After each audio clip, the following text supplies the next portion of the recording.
Can everyone hear me? All right, let's get started. Thanks for choosing this talk, even though there's barely any Wi-Fi in this room, so I guess you'll just have to be listening to me while you're here. My name is Marton Braun. I'm an Android engineer at Outsoft and a tech editor for ravendorlik.com. You can find me for stickers after the talk if you want. And I'm going to talk to you about Kotlin today. And we have a lot of talks about Kotlin at these conferences, and we have a lot of articles about Kotlin. And we all learn a lot about how to write better Kotlin code so that we can produce better code overall as a community. But I'm going to do something different today. So I'm going to attempt to do the opposite of this. Just a moment. Right, so I'm going to try to do the opposite of this and show you some ways that you can misuse the language and interesting things that the syntax of the language allows you to do. What you do with this information is up to you. I'm not endorsing what I'm showing, but these are things that you can do in your code. So with that, welcome to Idiotic Kotlin. Let's get started. We're going to do this in a couple sections. Our first one is going to be about operations, so about executing code.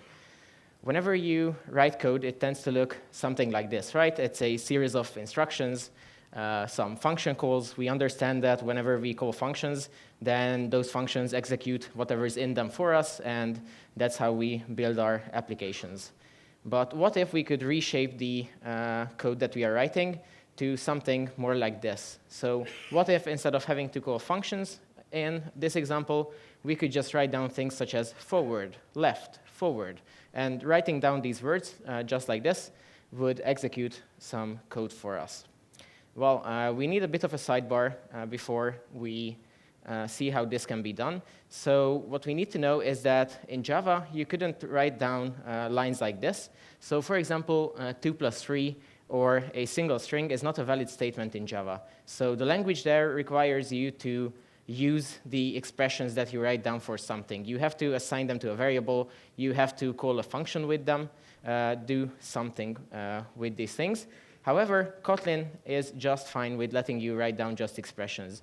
So semantically, what happens here is that on the first line, 2 plus 3 gets added up, you get 5, and then that result is just thrown away immediately. And similarly, on the second line of the function, you get a string allocated, which is just garbage collected as soon as possible, and we don't use it for anything. So how is this useful for us? Well, given that we had these original functions that I was using in the code, we can transform the syntax that we had there to the syntax that we have here, doing something like this. So we can just define properties, which are all computed properties, and all return unit. And we won't even care about the return values of these properties at all. So we're not going to pass them in somewhere, not going to save them. But all we're doing is performing a lot of side effects in the getters of these properties. So whenever we write them down on a line, these properties will be read, and all the side effects there will be executed. This is basically the nightmare of functional programmers. It's all side effects and nothing else. Very similarly, if we want to do something like this, so if we just want to write down these instructions as strings instead, which we know now is valid, we could have the great idea of instrumenting our runtime and tracking string allocations so that whenever each of these strings get allocated, then filtering for their content, we could call into the original functions yet again. The sad news is that the Kotlin compiler optimizes away all of these expressions at compile time that are actually unused. So these strings will never be allocated. And if you look at the bytecode produced by this function, it's just a completely empty function that just returns immediately. So even though instrumenting the runtime is a lot of fun, and there are libraries that make it very easy for you to track allocations and stuff like that, this won't work because these things are optimized away. So the way that we can inject an execution point here is by putting just a small bit of syntax there in the very front of each line. So we can use a operator, a minus operator, on each of these strings, which sort of makes it look like a nicely formatted list. And of course, this is a valid operator in Kotlin. You use it every time that you declare a negative number literal. So this is actually the number 100 with the minus operator being applied to it. And since we can define operators as extensions, we can also define this same unary minus operator for a string. So inside that operator, all that we would do is take a look at the value of this string, and then based on that value, we would again call into the original functions. Easy as that. Moving on, our next example is going to be about factorials. So most people will, I assume, know what a factorial is, but we're going to recap it just in case. So for any positive number n, the factorial of that number would be denoted with n and an exclamation point, and it would be the product of numbers from 1 up to n. So take n equals 3, for example. The factorial of 3 would be 1 times 2 times 3, so that's 6. And you can implement a factorial in many different ways in Kotlin. You can do this iteratively or recursively, or you can choose a functional approach, for example, which is how I would do it. So you can take the range of numbers from 1 up to n and fold over them so that you start with the value of 1. And then for each value in the range, you keep multiplying whatever result you have so far. And that gives you exactly the factorial value. And if I define this function like this as an extension on int, then I can call it with this syntax, of course. I can go 6.factorial, and that would give me 720, for example.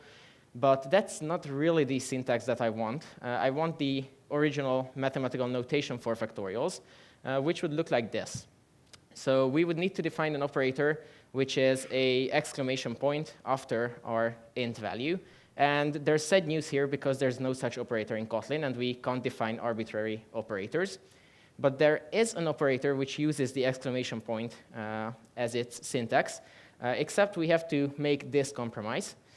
So we have to swap those two characters around, and this is now an operator that exists, and you use it all the time because it's implemented for Booleans.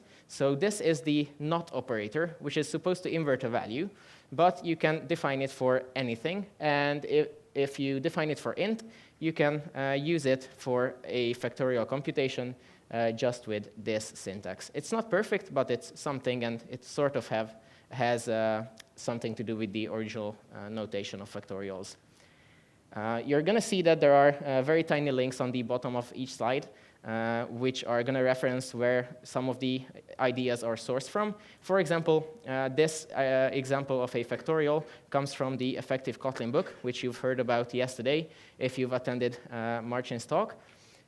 He wants me to tell you that in the book, he recommends that you never do something like this. I'm not here to judge. I'm just telling you that you can do this. Right. Moving on, here's an example which is based on a blog post by Todd Ginsburg, where he basically got bored of generating random numbers with this boring regular API, where you go random.nextInt and give it the upper limit. And what he proposed was this syntax instead.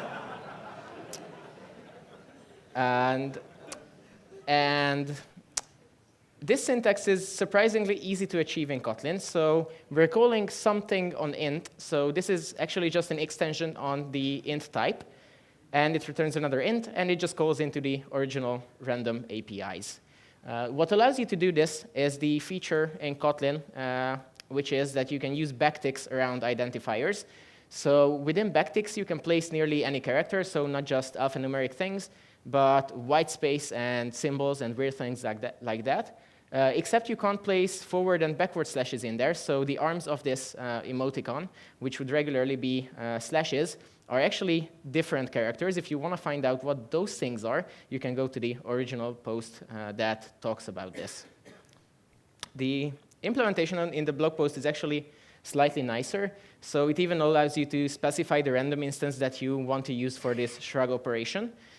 So if you have your own thread local random or secure random or whatever it might be, you can pass that in, and it will use that as its source. So as I was looking at this, I figured that you could even do a little bit better with syntax here. So if you don't want this function call syntax, you could just do this instead. So if you don't want to specify the source of the randomness, you can use a extension property instead of an extension function, so that's slightly cleaner.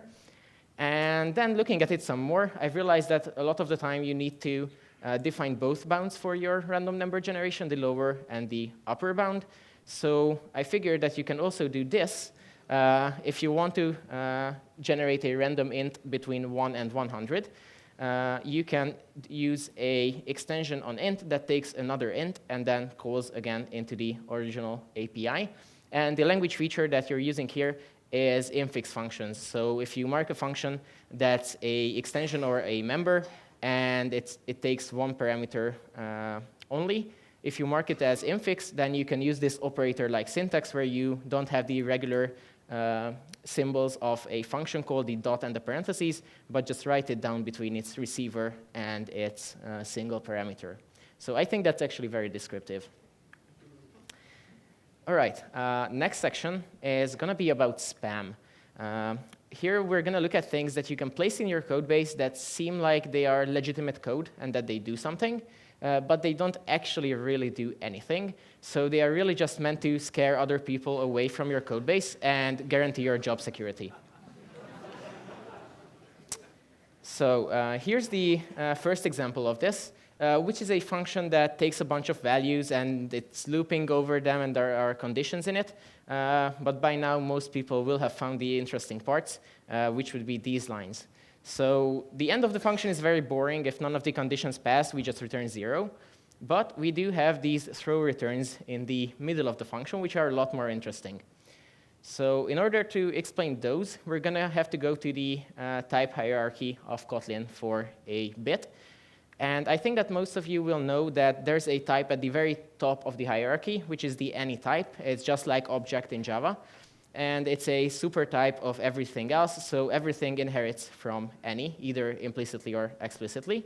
However, there's also another similar special type on the other end of the hierarchy, down there at the bottom, which is called nothing. What you need to know about nothing is that it's a bottom type, which means that it's a subtype of everything else.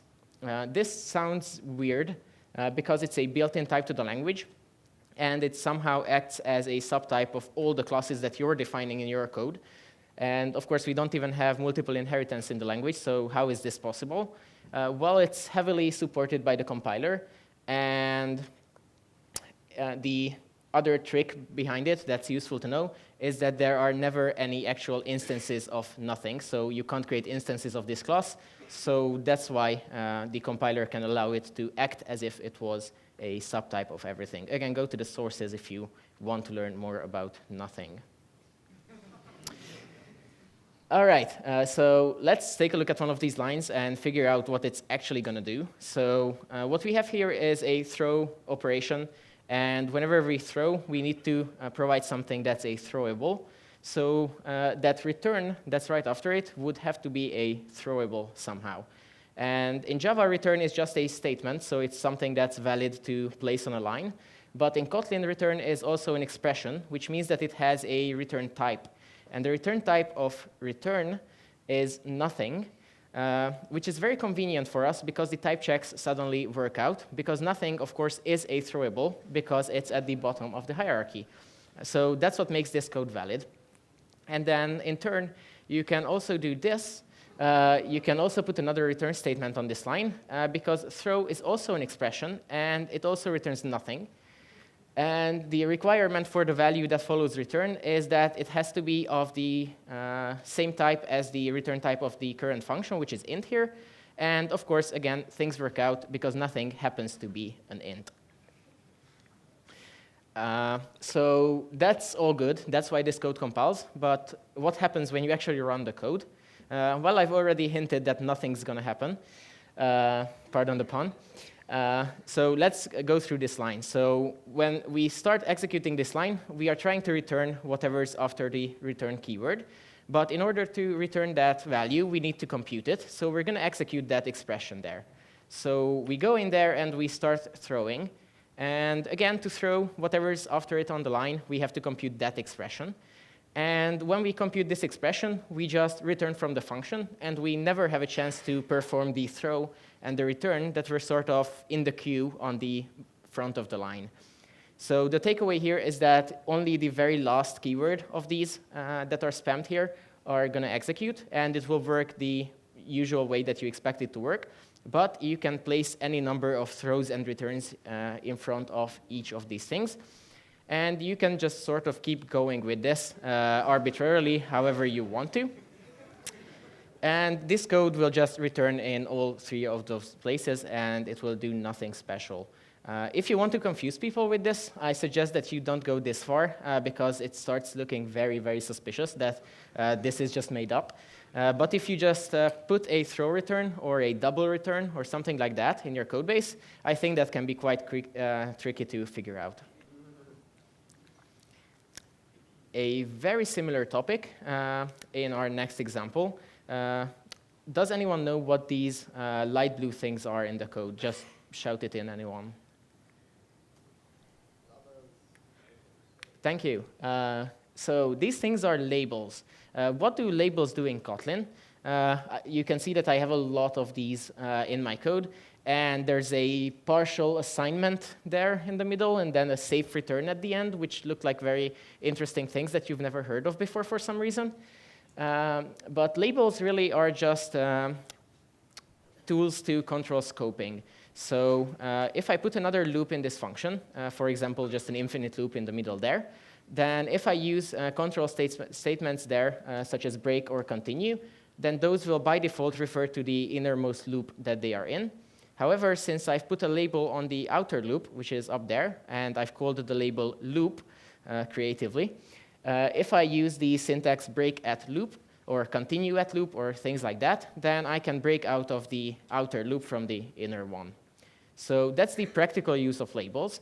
But since I don't have any nested loops or lambdas for that matter, these labels are actually useless, not just the one that's in front of while, but all the other ones as well.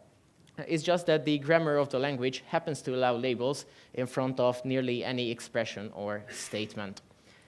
It's important to point out that all of these labels can have completely arbitrary names. So you can put whatever text you want in them. You can even use backticks again. But if you want these to be confusing and scary, then the best approach is to make them sound technical and plausible, like they could be doing something real. Bonus tip, you can also use soft keywords of Kotlin. So you can do things such as a suspending assignment, which is terrifying. And of course, none of these do anything, just to recap. All right, so the last example of spam is going to be this one. It's a rather simple function. We're taking a nullable string as the parameter. We're doing a null check on it, and then we're using it because we got a safe cost after performing this null check. And so we know this type, this nullable string type, which means that we either have a string on our hands or a null value, and we have to check for it. But did you know that you can even do more nullable strings in Kotlin? So you can do like a double nullable string if you want, or you can do an extremely nullable string, which is still valid Kotlin syntax. The question, of course, is what is this string? Am I going to have to null check it 7 times just to be sure? The good news is that you don't have to. So if you just have the original code which performs a null check, that still works. And after the check passes, we have a non-nullable string by a safe cost on our hand. Smart cost, sorry.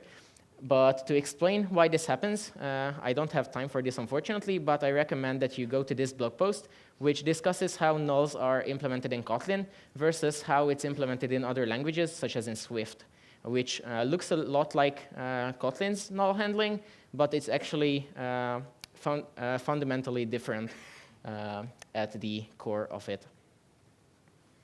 OK, moving on to our next section. This is going to be features that people keep asking for to be in the language, which are unfortunately not yet in the language.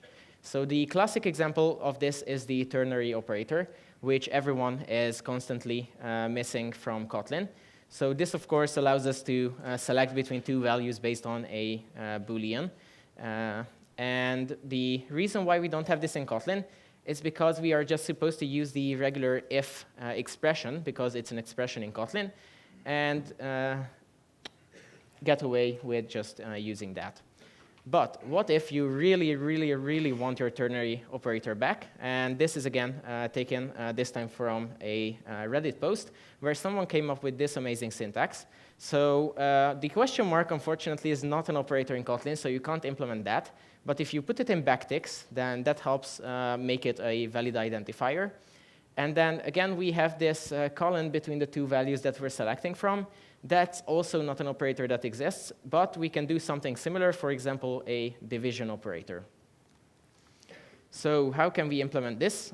First, we're going to group these two values together into something that the original implementation called a ternary of t, which really was just a pair of t to t. So it's a instance of the pair class from the standard library, which is able to hold two values. And the way that we create these pairs, of course, is by defining the division extension on a generic type, and then taking that same type as the parameter. And so we now have a data holder which has these two values in it. And so now we have to implement this outer scope, the selection of these values based on the Boolean. And that's just going to be another function, which is an infix function, which we've seen before. And it has a name of question mark in backticks. It's an extension on Boolean and takes one of these pairs of values as its parameter. And we just select the first value if the Boolean was true, and select the second value if the Boolean was false. Completely valid syntax.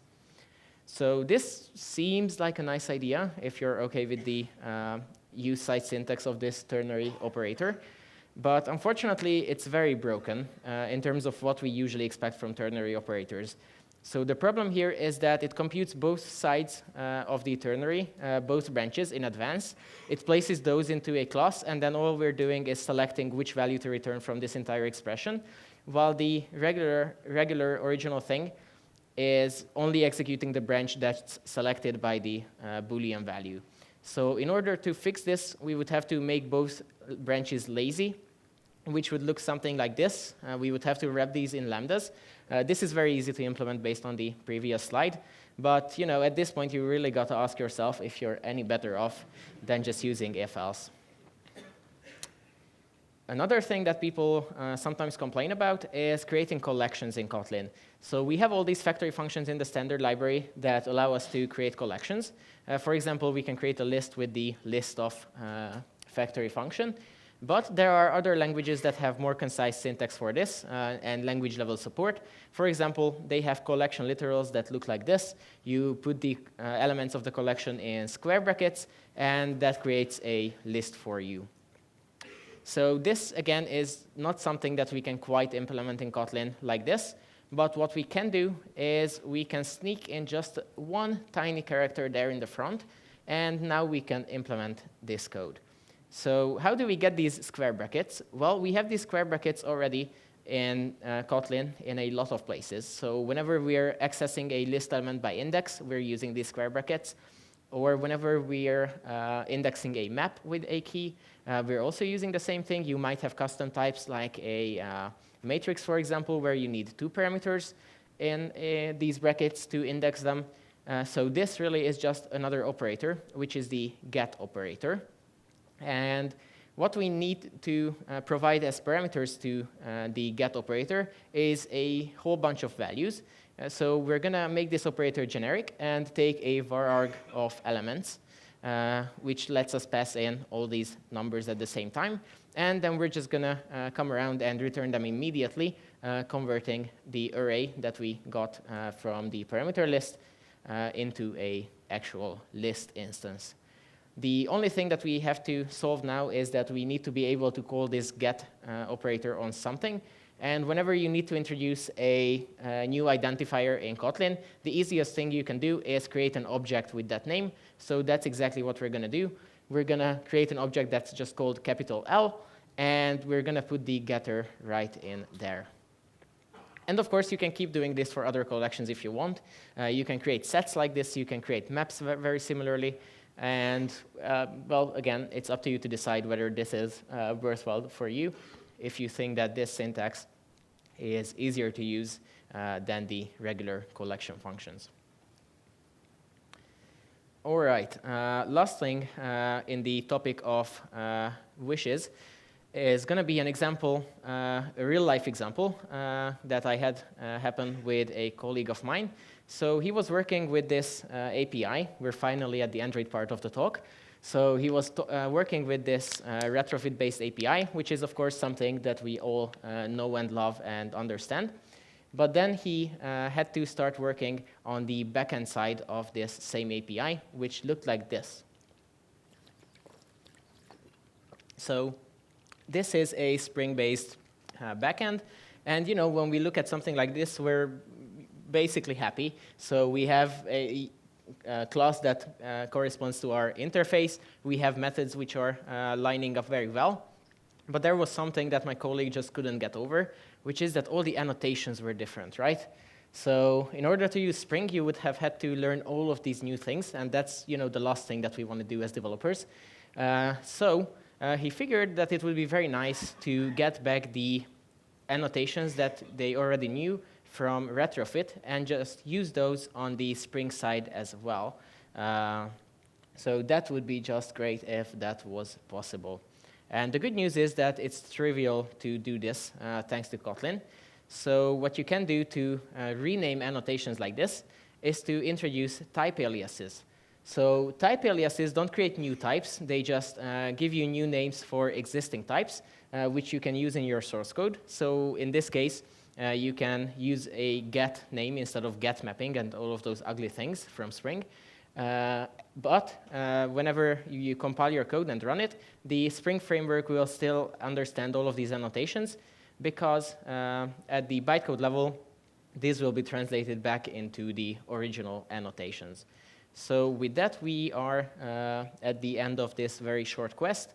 The APIs line up completely perfectly. And we're happily developing for the backends now as well. All right, so at this point, I've been talking for almost half an hour, and I've been talking about, slightly silly things, but there's something that I've avoided so far, so it's really time that we got to it. So JavaScript, right? So not only am I going to talk about JavaScript, but I'm going to talk about the JavaScript type system, because, that's always fun. So JavaScript has this concept of truthy and falsy values. So any value in the language is either truthy or falsy. And this is a different concept from just true and false. So true and false are truthy and falsy respectively. But this exists for other values as well. So any non-zero number will be truthy, and 0 only as a number will be falsy. And then it gets weirder and weirder. So a string with a space in it is truthy, but an empty string is falsy, and it's just worse for objects and arrays. So why is there this distinction between truthy and true, and this truthiness and booleans? Well, if you do an equality check like this, so with a double equals, then these two values will be equal to each other because they are both truthy. So that's all that this check is checking. However, if you do a stronger equality check in JavaScript with 3 equal signs, then this check will fail because even though both values are truthy, they are of different types. So this equals check is actually checking the type as well. So what you would want to do to pass a check like this is to convert both of the values to the same type. So for example, you want to convert the the number to a Boolean. And as far as I understand, the idiomatic way to do this in JavaScript, which is a weird thing to say, is this double equals operator. Double exclamation point operator. So this actually converts your value into a Boolean, and this check is now passing. So how does this happen in JavaScript? And more importantly, can we do the same thing in Kotlin? Right? So the reason why this works is because whenever you do this in JavaScript, you already get back a Boolean value, which inverts the truthiness of what you had originally. So we had a number 1, which is truthy. So when you apply the exclamation point operator to it in JavaScript, you get back false, which is the opposite of this value. And then the next operator is really just on Booleans, so it flips it back around. So that's how you go back and forth between truthiness and falsiness. So you essentially get a conversion from number to Boolean.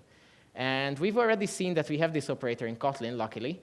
So we can just go and define a not operator for ints, which returns a Boolean, and it's only true if our current number is 0, so thereby it's inverting the truthiness value. Of course, if you already have this operator defined for factorial computation in the same project, you're going to have to put them in different packages and take care of your imports. But otherwise, it works very nicely. And with no compromises, we are using the exact syntax that we are using in JavaScript, which I think is great. You can also do this for other types. So if you want to do this for strings, like JavaScript does it, and lists, and whatever else you want to do it for, you just have to keep defining not operators for all of these types. OK, here's a very short Kotlin code snippet, which is accidentally idiomatic, but we're going to fix it. So we have a list of names here, which we are filtering, and we're trying to find the ones that start with the letter E. And this is the concise and proper way of doing this in Kotlin. It's using the collection APIs, it's using higher order functions, and all of that stuff. But we can make this more verbose if we want to. So what we can do is we can first add back these parentheses around the function parameter, which of course can usually be omitted. And we can also name the incoming parameter for this lambda, so that's more code as well. Hopefully you're getting paid by the lines here. And we can even type the incoming parameter, which we don't usually do, but if we want to be explicit, we can do even this. And here's the time to get JavaScript back into the mix. So JavaScript also has lambdas now, but they have been doing functional things like this forever. And the way that they used to do it, and there's a lot of this JavaScript code out there, is by just defining functions right there in line on the parameter list with the regular function syntax. So for example, this function there takes the name and does the same thing as we were doing in Kotlin. It just so happens to be that they look very, very similar in JavaScript. And so we can do this same syntax in Kotlin as well. So instead of using a lambda, we can actually use the full function syntax with the func keyword to define a function right there on the parameter list. And this gives us a couple things. So for example, we now have the ability to write down the return type of this function, which of course you have no way of doing if you're using a lambda. And what we can also do now is use the return keyword within this function, which you wouldn't have in a lambda, because lambdas just implicitly return the last expression that you write in them. However, in functions, you also always have to use the return keyword. OK, last section. This is everything else that I had remaining. So this is just going to be like straight up puzzler kind of things. And to get started, here's a very simple data class that can just contain a single string, which is the message that it's supposed to wrap. And I have a list of 2 messages here. And what I'm going to do is I'm going to loop through this list and print each of these messages. So think for a moment about what you expect to be printed here. OK, so this is the output. Which is the 2-string representation of this data class. So this gets generated for you automatically since you're using the data modifier. And it gives you the name of the class and each property and their values. But what if I just place these 2 parentheses there inside the lambda? Does this do anything with the output? There are lots of times when we can place parentheses around values and nothing generally changes. They might be redundant, but they don't usually do anything. So in this case, they do something. They change the output completely. So instead of getting the 2 strings, I get the messages from inside the data class. So why does this happen? Let's take a look at a very, very slightly more complicated class, which can contain 2 properties. So I have a person class here, and I can create an instance of this, give them a name and an age. And the language feature that's in play here is destructuring. Destructuring declarations allow you to define multiple variables at the same time, and then deconstruct certain classes, for example, data classes, into each of those newly declared variables. So for example here, with the name and the age. It's important to know that you don't have to name these variables the same way as the properties are named inside the data class.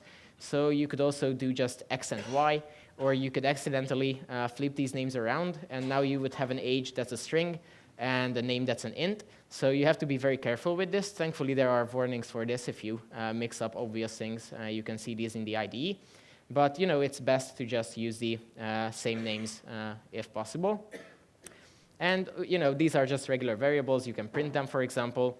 And if we have a list of people, just one person here, then I can loop through that and access each of these names and ages for each person by writing down person.name and person.age, which is a bit verbose, but it works. However, I can also use destructuring inside the lambda here, and I can declare 2 variables for the name and the age in these parentheses there, and that allows me to use these things in a much more concise manner inside the lambda. So this syntax that we got to here at the end of this slide is really what we have to remember. So whenever you have incoming parameters to a lambda and they are in parentheses, then those parameters are actually brand new variables that are being declared, and the object that you're receiving inside the lambda will be deconstructed into these variables. So in the case of this very simple message, which has just a single property, what happens when I change the syntax from this to this is that suddenly I don't have a message. So the type of message is not message anymore, but instead it's the string which is being deconstructed from the data class. So this is very, very hard to spot in code, placing just a single value inside parentheses like this.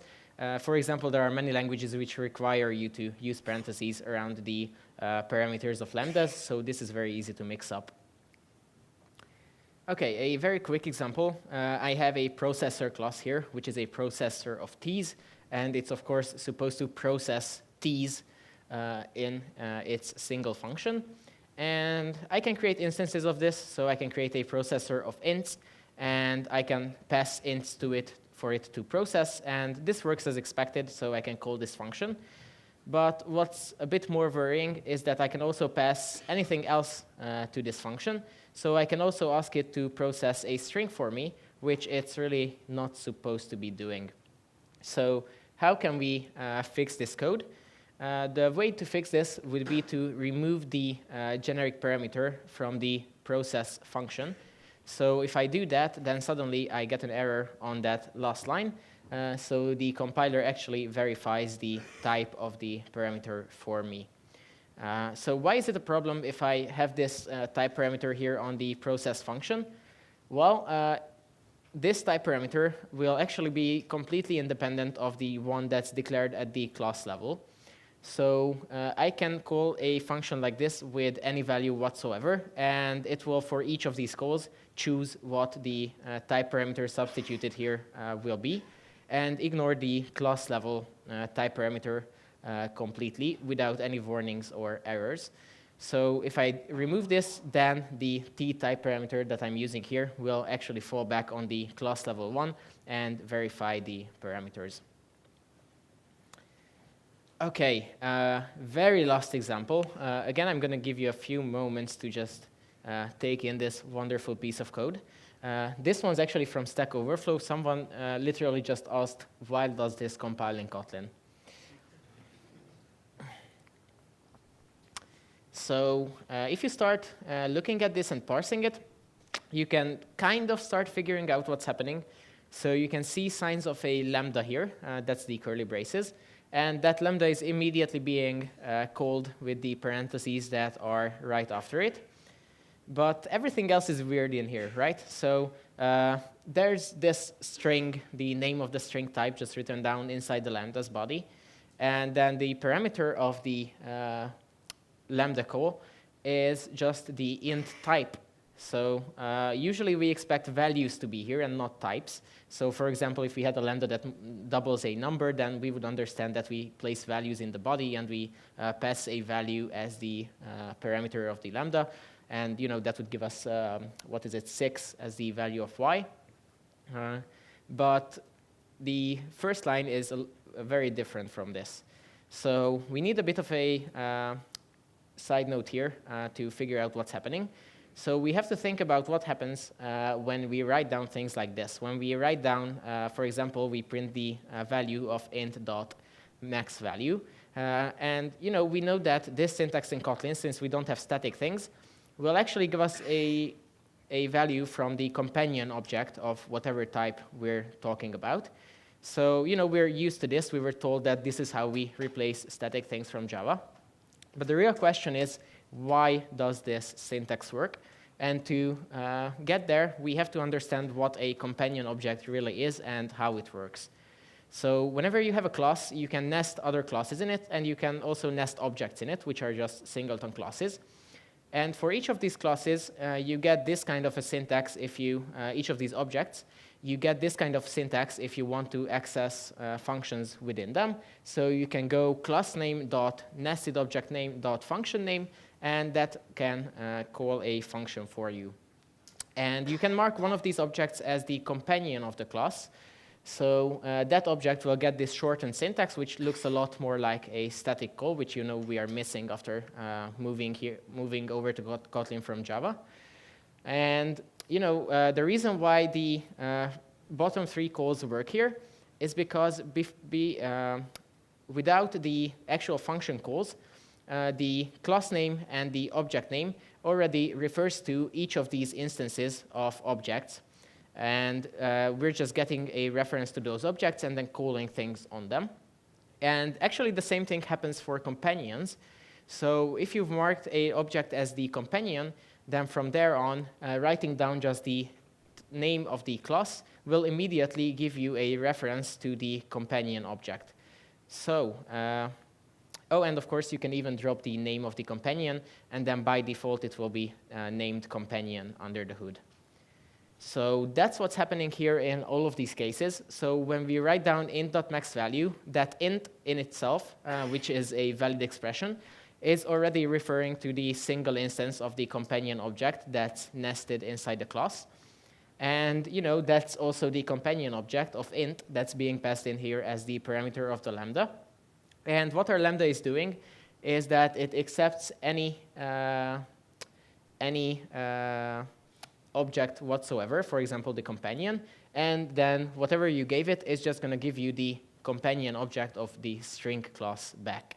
So the value of a here, the variable at the start of the line, is actually just the companion object of the string class. All right, so to start wrapping things up, I would like to point you to all of the sources which I've been using for these examples.